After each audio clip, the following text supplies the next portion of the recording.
छाँव में चलू हमर गाँव में, ओही ठामक देखैला नजारा।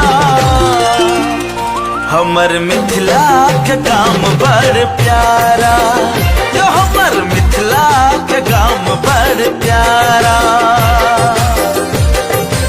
यो मिता चलो जनकपुर हम घूम आबी, जते मिथिला के बेटी के मंदिर बनल ये। चलो काली छिन्नमस्ता के दर्शन करी, जते कमला बलान सब कल कल बहैया। जता आयल महादेव उगना के भेष में, देखो विद्यापति रचना नारा। हमर मिथिला के गाम बड़ प्यारा।